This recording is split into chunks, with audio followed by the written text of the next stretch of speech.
So as a young person, you start wondering, what good is this university where I'm teaching is all about? You can teach all the brilliant theories in classrooms. Walk out of the classroom, you see dead bodies. So it unnerved me completely. I didn't know where to begin, what to do. I did little thing here, little thing there, didn't work. Then I decided, Bangladesh is too big for me. I'm a small guy. I can't do anything for whole Bangladesh. But I can do something for the village next to the university campus. This is a very interesting university, beautiful new university, but located in the midst of villages, not in the city, in an urban setting. So I decided this tiny village next to the campus is my Bangladesh. I'll do everything I can to make sure this village remains away from the deaths from hunger. Not only this year, next year, a year from now on. So all the imagination that you have with a good economic life, I tried to bring in my ideas, how to build this, create those situations in this village. I did little things again to see if I can be helpful to people. Then I realized the village is too big for me. I can't do anything for the whole village. So I started paying attention to individuals. That's a long story. When I started talking to the people in the village, get to know them, they look at me with suspicions because I'm coming from the university, which is just next door. But still, you're a kind of quote-unquote foreigner. Luckily for me, I could speak the local dialect. So that way, there was no language difference. So one particular event took me to take a next step. Woman I met, she was a victim of a loan shark. She did a wonderful job, but the benefit of her job is entirely taken away by the loan shark who provide her the money to buy the ingredients for whatever she is making. And the loan size was just over $1. That's a loan. But that $1 loan kind of made her into a slave labor. And instead of overcoming the problem, she became a slave labor because whatever she prepares, the condition of the loan shark is, you have to sell anything you produce to me at the price I decide. Imagine that. So in the conversation, I said, if I give you the $1, can you produce and sell it in the market? She was not familiar with the market. She said, I can try. So that was my first loan I gave. Gave her $1. I said, you have to pay me back. But whenever you can, I'm not going to force you to do anything.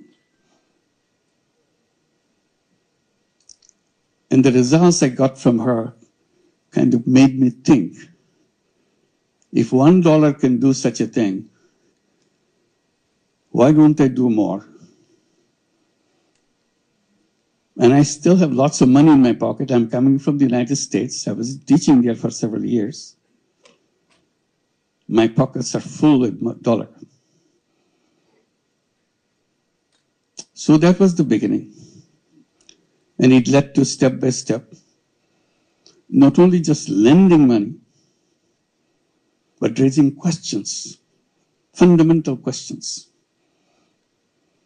If this money, this dollar can change one person's life, and you get your money back,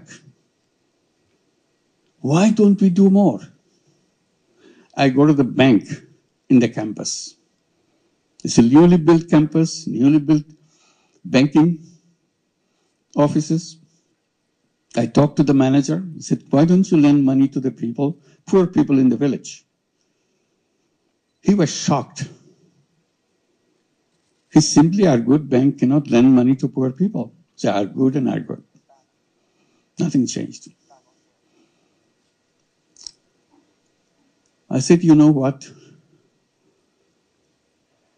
Your banking system is totally wrong. You are built in a wrong principle. The principle that you work with, the more you have, the more you get. So you're always looking for the guys who have more so that you can give them more. I said, that's kind of reverse of the actual principle that you should have. Actual principle should have been, the less you have, the more attention you get. My first responsibility is to go at your door to serve you. You don't do that. As a result, you create this problem for the whole village and for the whole country. Now I see it's the whole world. Same banking principle. The more you have, the more you get. If you have nothing, you get nothing. So stay there. The whole idea of transforming the society is killed right there. There's nothing wrong with people. They're full of energy, full of creative ideas. But the institutions are built in the wrong way. So I started becoming very vocal. Since I'm a university professor, I'm quoted in the press. I make it very, very sharp. People laugh at me. This crazy guy, don't understand any business, any banking. He keeps talking loud about something which cannot be done at all. Poor people need jobs, not money. I started answering that question. I said, money is more important than job. That became another root of my arguments. And I continue to do that. But for the time being, I'm saying, not only banks should be made in a way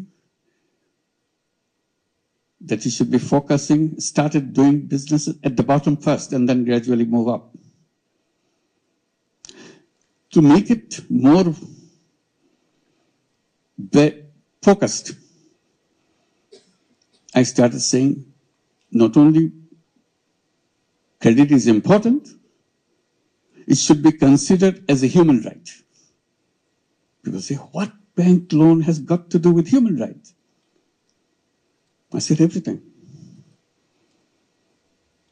Right to live, right to shelter, right to health, right to health. These are recognized as human rights. You cannot achieve right to food, right to shelter, right to health, all these, unless you establish right to credit. The moment you have the right to credit, others will be established by themselves, by people themselves. You don't have to bring it from outside. Because credit leads to income. So that continued.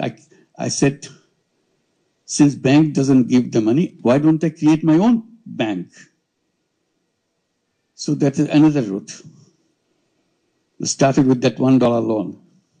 Now I'm talking about creating my own bank. It took a lot of time. Finally, I created a bank for the village, called it Village Bank. In Bangla, we call it Gramin Bank.